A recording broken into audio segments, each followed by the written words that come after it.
साथियों, दुनिया के हर अमन पसंद, दुनिया के हर बदलाव पसंद इंसान के लिए सीरिया के युद्ध को समझना बहुत जरूरी है।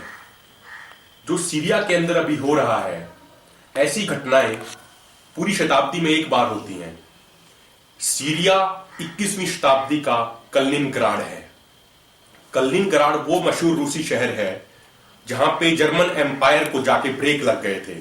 जर्मन एम्पायर बढ़ता जा रहा था, लेकिन कलिनिनग्राड में सोवियत यूनियन की फौजों ने उसके एम्पायर पर ब्रेक लगा दिए थे। तो जो सीरिया के अंदर आज के दिन हो रहा है, ये 21वीं शताब्दी का कलिनिनग्राड है। देखिए, अब तक जहां भी अमेरिका ने चाहा, जिस भी देश में चाहा, अमेरिका ने तख्ता पलट किया। उसने लीबिया में तख्ता पलट करना चाहा, उसने किया। उसने ट्यूनीशिया में तख्ता पलट करना चाहा, उसने किया। हर जगह उसने तख्ता पलट जहां भी करना चाहे, चाहे युगोस्लाविया हो या कहीं भी हो, इराक हो, अफगानिस्तान हो, हर जगह उसने किया।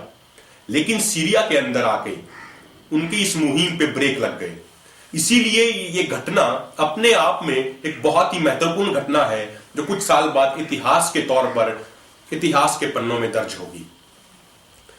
जो सीरिया के अंदर आज हो रहा है, इसका डेमोक्रेसी से या किसी और चीज से या ह्यूमन राइट से कोई लेना देना नहीं है। यह सीरिया के ऊपर एक थोपा हुआ युद्ध है। कुछ लोग इसे गृह युद्ध कहते हैं, लेकिन ये गृह युद्ध नहीं, ये सीरिया के ऊपर एक थोपा हुआ युद्ध है। तो सबसे पहले हम समझते हैं कि सीरिया के साथ ऐसा क्यों हुआ, ऐसे क्या कारण थे कि सीरिया के ऊपर यह युद्ध इंपोज किया गया। सबसे पहला कारण जो हर वेस्ट एशिया की कॉन्फ्लिक्ट के अंदर होता है, वो है रिसोर्सेज की लड़ाई। देखिए, जनवरी 2011 में बशर असद ने एक एग्रीमेंट पर साइन किए, जिस एग्रीमेंट के तहत दक्षिणी फार्स की जो खाड़ी है, उसके अंदर बहुत बड़े बड़े गैस के भंडार हैं जो ईरान के अंडर आती है। इराक, ईरान, सीरिया और वाया मेडिटेरियन होते हुए एक पाइपलाइन बिछाने के लिए एग्रीमेंट जनवरी 2011 में बशर असद ने ईरान और इराक की सरकार के साथ साइन किया था। उस एग्रीमेंट के तहत जो पाइपलाइन बिछती, उस पाइपलाइन से ईरान की गैस यूरोप तक पहुंच जाती। इराक को भी गैस मिलती, सीरिया को भी मिलती, लेबनान को भी मिलती, और वो गैस यूरोप तक भी पहुंच जाती। तुर्की ने अपने आप को ईस्ट वेस्ट, जहां एनर्जी क्रॉसरोड्स के ऊपर एक तरीके से बैठा के रखा है, तुर्की की वो इंपॉर्टेंस भी इस पाइपलाइन के बाद खत्म हो जाती। तो इसीलिए तुर्की ने जो सो कॉल्ड रिबेल्स हैं, उनको पूरा सपोर्ट दिया बशर असद की सरकार को उखाड़ फेंकने के लिए। दूसरी तरफ कतर जो देश है, फार्स की खाड़ी का एक हिस्सा कतर के भी पास है। तो कतर भी ये सपना देख रहा था कि उसकी गैस यूरोप तक पहुंचे। लेकिन अगर ये ईरान की गैस इस पाइपलाइन के थ्रू यूरोप तक पहुंच जाती, तो कतर की गैस की कोई कीमत नहीं बचती। इसीलिए कतर ने लगभग शुरुआती 2 सालों में हर रिबेल को, हर जिहादी को $100 प्रतिदिन के दिए बशर असद की सरकार के खिलाफ युद्ध लड़ने के लिए। तो कुल मिलाकर उन्होंने पहले 2 साल में $5 बिलियन अमेरिकी रिबेल्स को दिए कतर ने। तो इस पूरी पाइपलाइन को तबाह करने के लिए, ये पूरा उनका प्रोग्राम था, इसको रद्द करवाने के लिए ये अमेरिका, इजराइल, ये और सऊदी अरब, तुर्की, कतर, इनकी चाल थी कि बशर असद को उठा के अगर हम उखाड़ के फेंक देते हैं, तो नया पैपट अगर हम अपना बैठा देते हैं, वो इस पाइपलाइन को रद्द कर देगा। तो ईरान सपना देख रहा है दुनिया के अंदर कि वो अपनी गैस को यूरोप तक पहुंचा पाएगा, वो सपना उसका खत्म कर दिया जाएगा। और यूरोप की जो डिपेंडेंस बन सकती थी रशिया और ईरान के ऊपर गैस के लिए, वो अमेरिका ने खत्म कर दी। तो पहला जो कारण था इस युद्ध को थोपने का, वो ये था कि बशर असद को हटाया जाए और ये पाइपलाइन कैंसिल की जाए। दूसरा और जो सबसे महत्वपूर्ण जो इसका फैक्टर है, वो है ऑडिड यूनॉन प्लान। एक इजराइल की फॉरेन मिनिस्ट्री में एक आदमी होते थे 80s के टाइम पे, जिनका नाम ऑडिड यूनॉन था। तो उन्होंने 80s में एक कंसेप्ट दिया कि अगर इजराइल को अपनी एग्जिस्टेंस को सेफ रखना है, तो जितने भी वेस्ट एशिया, जितने भी मिडिल ईस्ट के कंट्री हैं, उन सभी कंट्रीज को सेक्टेरियंस और एथनिक लाइंस पे डिवाइड करना होगा। जैसे आप इराक के अंदर देखें, तो एक उन्होंने कुर्दिश सेंटर बना दिया जिसकी कैपिटल इरबिल के अंदर है। दूसरा उनका सपना था, दूसरा एक जो एरिया बने, वो सोच रहे थे कि वो सुन्नी जो एक्सट्रीमिस्ट जो माइंडसेट है, उनका वो मोसुल के अराउंड बनाने की सोच रहे थे, जिसके लिए उन्होंने इस्लामिक स्टेट का वहां पर कब्जा भी करवा दिया था मोसुल के अंदर। तीसरा वो सोच रहे थे कि बगदाद के अराउंड एक शिया जोन बन के रह जाएगा। तो पूरे वेस्ट एशिया के कंट्रीज को एथनिक और सेक्टेरियन लाइन पे डिवाइड करने का ये इजराइल का एक बड़ा प्लान है, जिसको हम ग्रेटर इजराइल प्लान भी बोलते हैं और ऑडिड यूनियन प्लान भी इसको बोला जाता है। उस ओडेड ईनॉन प्लान के अंदर एक ये महत्वपूर्ण चीज, अगर आप सीरिया के युद्ध को भी देखेंगे तो स्टार्टिंग में ये कोशिश की जा रही थी कि डेमस्कस और लताकिया के अराउंड एक अलेवाइट बेल्ट छोड़ दी जाए और दूसरी जगहों पे एक सुन्नी डोमिनेटेड रीजन बना दिए जाए। तो ये इजराइल का मास्टर प्लान है कि सभी वेस्ट एशियन कंट्रीज को सेक्टेरियन और एथनिक लाइंस पे वो डिवाइड करे। इस ओडेड ईनॉन प्लान के अंदर ही एक दूसरा जो पहलू है, वो पहलू ये कहता है कि इजराइल के बिल्कुल बॉर्डर के पास एक एनिमी हमेशा जिंदा रखना है। अगर इजराइल के बॉर्डर के पास एक सो कॉल्ड एनिमी जिंदा रहेगा तो ही इजराइल की एग्जिस्टेंस सेफ रहेगी। ये ओडेड ईनॉन प्लान का ही हिस्सा था जो ओडेड ईनॉन ने 1980s में कहा था। तो अगर आप देखेंगे गोलान हाइट्स के around so called FSA rebel कह लें या आप उसको इस्लामिक स्टेट के जिहादी कह लें या अल नुसरा के जिहादी कह लें, वो वहां पर बॉर्डर के ऊपर वो डेप्लॉयड हैं। सीरियन साइड से उन्होंने कब्जा कर रखा है उस बॉर्डर की तरफ से, लेकिन आज तक किसी भी जिहादी ने इजराइल की तरफ एक भी गोली नहीं दागी है, एक भी राउंड गोलियों का फायर नहीं किया है। तो ये पूरा जो उनका प्लान था कि एक सो कॉल्ड दुश्मन, एक फैब्रिकेटेड दुश्मन वो अपने बॉर्डर के आसपास रखते हैं और इसी फैब्रिकेटेड दुश्मन की वजह से इजराइल की एग्जिस्टेंस सेफ रहेगी। तो ये एक ओडेड ईनॉन प्लान भी सीरिया के अंदर जो आज हो रहा है उसमें एक महत्वपूर्ण एक रोल ये अदा करता है।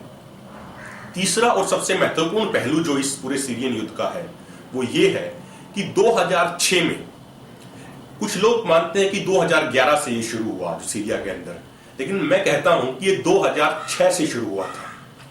2006 में लेबनान और इजराइल के युद्ध में जिस तरीके से हिजबुल्लाह ने the so called mighty Israeli army को डिफीट दिया, उससे इजराइल और उससे अमेरिका के जो थिंक टैंक थे वो सख्ते में आ गए।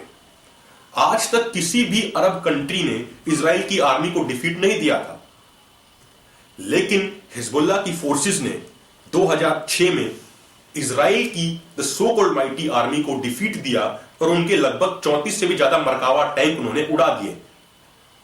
अब पूरा इजराइल और जो अमेरिका के थिंक टैंक थे उनको ये समझ में आया कि जो भी हिजबुल्लाह को मदद मिलती है वो वाया सीरिया होके ईरान से आती है। तो उन्होंने देखा कि अगर सीरिया को वो अगर डिसमेंटल कर देंगे, जो सीरिया के अंदर सरकार है अगर उसको हटा के वो अपना पपेट बैठा देंगे, तो जो ये मदद आ रही है ईरान से वाया सीरिया होते हुए हिजबुल्लाह को, ये मदद आनी बंद हो जाएगी और हिजबुल्लाह अपने आप में कमजोर पड़ जाएगा और इससे इजराइल प्रोटेक्टेड होके रहेगा। तो हिजबुल्लाह को खत्म करने के लिए ये सारी चीजें ये प्लान की गई और सीरिया के अंदर तो ये so called civil war American government, Israeli government, western government and Saudi Arab government, Turkish government ने ये वॉर सीरिया के ऊपर इंपोज किया। तो ये तो इसके 3 कारण हुए जो रीजन है इस चीज के पीछे, इस पूरे so called Syrian civil war के। अब हम समझते हैं कि ये स्टार्ट कैसे होता है इंसिडेंट के हिसाब से। देखिए, जनवरी 2011 में रॉबर्ट एस फोर्ड को अमेरिका ने सीरिया में अपना एम्बेसडर अपॉइंट किया। अगर आप रॉबर्ट एस फोर्ड के बारे में थोड़ा सा जानेंगे तो रॉबर्ट एस फोर्ड वो इंसान है जो 2004-2005 में जो इराक के अंदर अमेरिकन एम्बेसडर जॉन नेग्रोपोंटे थे उनके सेकंड पर्सन होते थे, उनके सेकंड इन कमांड थे जो अमेरिकन एम्बेसी इराक में थी। और रॉबर्ट एस फोर्ड का बैकग्राउंड हमें बताता है कि ये डेथ स्क्वाड्स क्रिएट करने में बहुत माहिर हैं। इन्होंने निकोरागुआ में भी डेथ स्क्वाड्स क्रिएट की, इन्होंने अल्जीरिया में भी डेथ स्क्वाड्स क्रिएट की, इन्होंने इराक के अंदर भी डेथ स्क्वाड्स क्रिएट की। तो रॉबर्ट एस फोर्ड की अपॉइंटमेंट होते ही इन्होंने सीरिया के अंदर 2 महीने में डेथ स्क्वाड्स बना दी। उन डेथ स्क्वाड्स ने क्या किया? उन डेथ स्क्वाड्स ने जो सिविलियंस थे सीरिया के उनको मारना शुरू किया, सीरियन गवर्नमेंट की प्रॉपर्टी को नष्ट करना शुरू किया। पहले सीरिया की सरकार ने तरीके से टीयर गैस से पानी की बौछारों से उनको रोकने की कोशिश की, लेकिन जब ये सीरियन प्रॉपर्टी को ज्यादा नुकसान पहुंचाने लगे तो सीरियन गवर्नमेंट ने थोड़ा सा फोर्स का यूज किया। और जैसे ही सीरियन फोर्सेस ने फोर्स का यूज किया, पूरी वेस्टर्न मीडिया ये चिल्लाने लग गई कि आप डेमोक्रेसी का दमन करने की कोशिश कर रहे हैं। और जैसे ये डेमोक्रेसी का दमन करने की कोशिश इस पूरे प्रोपेगेंडा को और बढ़ाया गया तो पूरे दुनिया के अंदर एक ये माहौल बना दिया गया जैसे रिबेल्स तो बहुत बड़े क्रांतिकारी हैं, जैसे रिबेल्स तो बहुत बड़े डेमोक्रेसी के लिए काम करने वाले हैं और बशर अल असद को एज ए डिक्टेटर प्रोजेक्ट कर दिया गया। लेकिन ऐसा नहीं था, बिल्कुल इससे ऑपोजिट था। अपनी प्रोटेक्शन के लिए सीरियन फोर्सेस ने यह इस्तेमाल किया। अब इससे अगला जो स्टेप होता है वो एक तरीके से 2013 तक, मिड 2013 तक सीरियन गवर्नमेंट बिल्कुल बैकफुट पे थी। लेकिन जैसा हमने बताया कि ये जो बैटल सीरिया के ऊपर इंपोज किया गया, इसका एक्चुअल जो रीजन था इसके पीछे, वो हिजबुल्लाह को खत्म करना था। हिजबुल्लाह के सईद हसन नसरुल्लाह भी ये बात समझते थे, इसीलिए मिड 2013 में हिजबुल्लाह इस बैटल के अंदर घुसता है और सबसे पहला बैटल उन्होंने लड़ा अल कुसैर का बैटल। हिजबुल्लाह के वेल ट्रेन्ड कमांडोज ने पूरे युद्ध का टाइड पलट दिया और पूरा युद्ध जो एक सीरिया आर्मी जो डिफीट खाती जा रही थी, सीरियन आर्मी फ्रंट फुट पे आई और अल कुसैर में जिहादिस्ट को मुंह की खानी पड़ी। उसके बाद से ये पलटता गया और काफी हिस्सों पे सीरियन गवर्नमेंट ने दोबारा से कब्जा कर लिया, सीरिया की लेजिटिमेट गवर्नमेंट ने। लेकिन उसके बाद जो जिहादीज का जो फ्लो हो रहा था सीरिया के अंदर, वो बढ़ता गया और फिर से 2015 में सीरियन गवर्नमेंट बैकफुट पे आ गई। लगभग 80 कंट्रीज से भी ज्यादा से जिहादीज को भेजा गया है सीरियन लेजिटिमेट गवर्नमेंट के खिलाफ लड़ने के लिए वेस्टर्न कंट्रीज ने और सऊदी अरब, तुर्की और कतर जैसे कंट्रीज ने। सितंबर 2015 में 30 सितंबर 2015 को युद्ध में एक मोड़ और आता है और Russian army, Russian air force intervene करती है on behalf of Syrian president Bashar Assad. उससे पहले एक घटना और होती है जिसपे हम थोड़ा सा प्रकाश डालना चाहेंगे। जब हिजबुल्लाह ने इस बैटल को पूरा पलट दिया था 2013 में, उसके बाद से सऊदी इंटेलिजेंस के जो हेड थे बंदर बिन सुल्तान, उन्होंने घोता शहर में एक केमिकल अटैक प्लान करवाया। वो पूरा केमिकल अटैक जो बाद में यूएन की जांच में भी सामने आ गया, वो पूरा केमिकल अटैक सऊदी गवर्नमेंट का प्लान किया हुआ था।